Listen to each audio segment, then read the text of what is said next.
Merci de nous recevoir chez vous, chers téléspectateurs d'Afro Info 243. Un calme précaire s'observe ce mercredi 15 novembre de l'année en cours sur toutes les lignes de front de Nyiragongo, Kibumba, Masisi, Kilolirwe, à Rutshuru, Kishiché.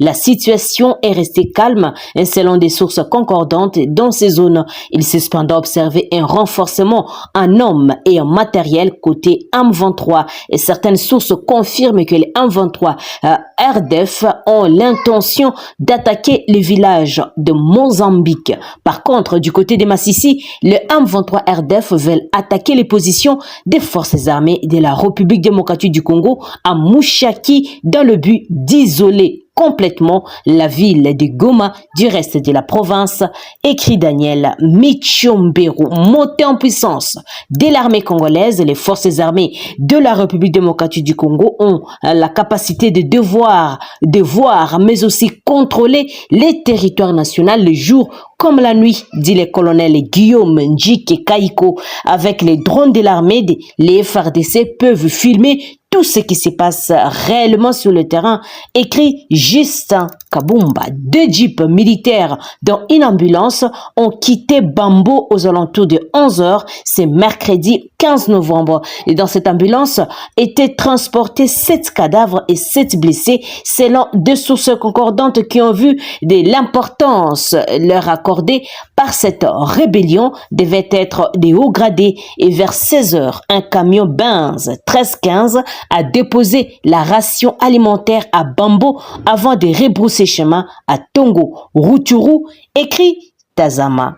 RDC, une organisation soutient que le général-major Peter Chirimwami Kuba est bien placé pour combattre les terroristes du M23 et les déstabiliser ne peut qu'être le plan de l'ennemi du pays. Pour les réseaux des patriotes congolais pour la lutte contre les antivaleurs, le général-major Peter Chirimwami Kuba est l'homme qu'il faut pour mettre fin à la rébellion du M23 car il maîtrise ce mouvement depuis des années, note Daniel Michomberu. Le Rwanda n'est pas un pays sûr pour recevoir les migrants parce qu'ils affreinent régulièrement à ses obligations internationales en matière de droits de l'homme, vient de déclarer la Cour suprême britannique à la grande consternation du Rwanda dans un deal où il devrait recevoir en contrepartie 160 millions d'euros en 5 ans. En juin 2022, déjà un avion était prêt à décoller, mais arrêté à la dernière minute suite à une décision de la justice.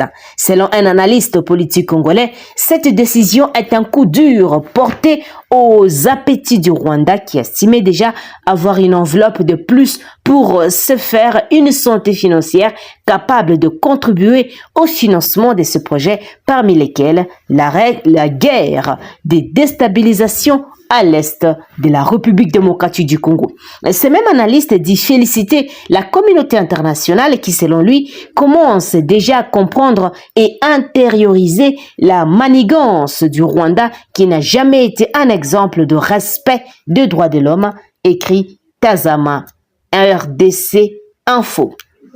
Le président congolais Félix Antoine Tshisekedi Tshilombo est annoncé ce jeudi à Entebbe, en Ouganda, où il va rencontrer son homologue ougandais Yoweri Museveni. Le même jour, à Nairobi, le chef de l'État congolais va rencontrer le président kenyan William Ruto à Nairobi. Les raisons de ce double voyage, qui est sans doute le dernier du premier mandat de Félix Tshisekedi, n'ont pas été révélées.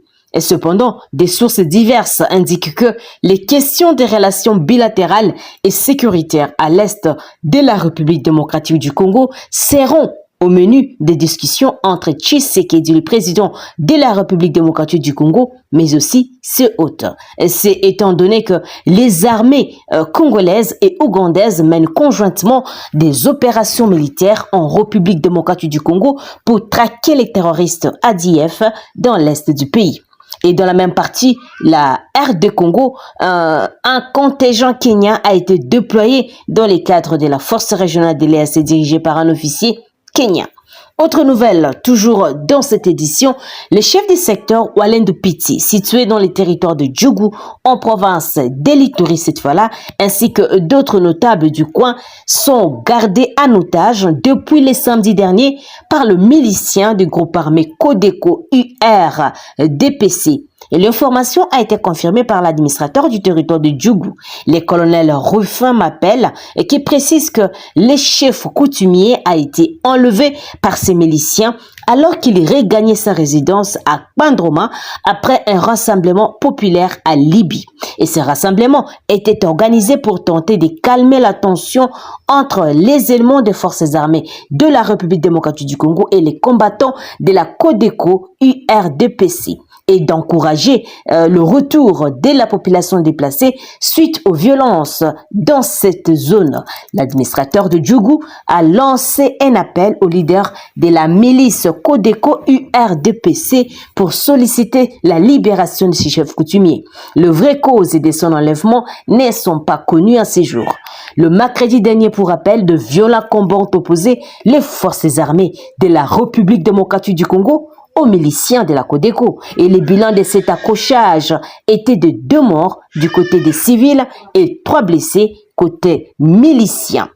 Continuons toujours dans cette édition, les conseillers du ministre provincial de Kinshasa, la capitale de la RDC, en charge des affaires coutumières, Paris Nkabo, a fait part mardi d'une incursion des miliciens Mobondo au plateau de Bateke à Maluku, dans la périphérie de la capitale congolaise.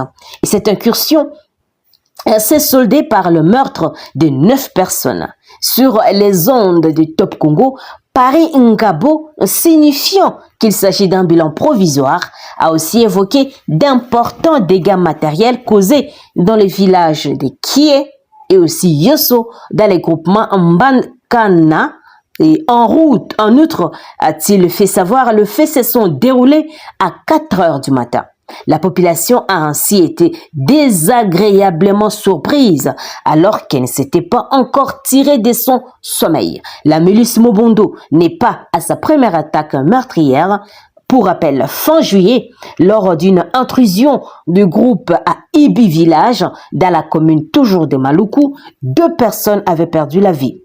Les 2 victimes ont été identifiées comme faisant partie de la communauté Teke. Et cette milice a émergé en 2022 dans un contexte de conflit foncier entre les communautés Teke et aussi Yaka dans la province de Mai-Ndombe. Peu à peu, et les violences se sont étendues jusqu'à la porte de Kinshasa, la capitale. Les hostilités dues à ces litiges fonciers ont entraîné de tueries entre 2 communautés et plusieurs centaines de personnes y ont depuis perdu la vie. Ces informations sont écrites par info.cd. Merci, chers téléspectateurs, de nous avoir suivis jusqu'à la fin. Abonnez-vous massivement et activez la petite cloche de notification pour recevoir nos informations à temps réel. Je suis Santi Chesenga, dans la province d'Elituri, pour Afro Info de 143. D'ici là, portez-vous bien et à très bientôt. Au revoir.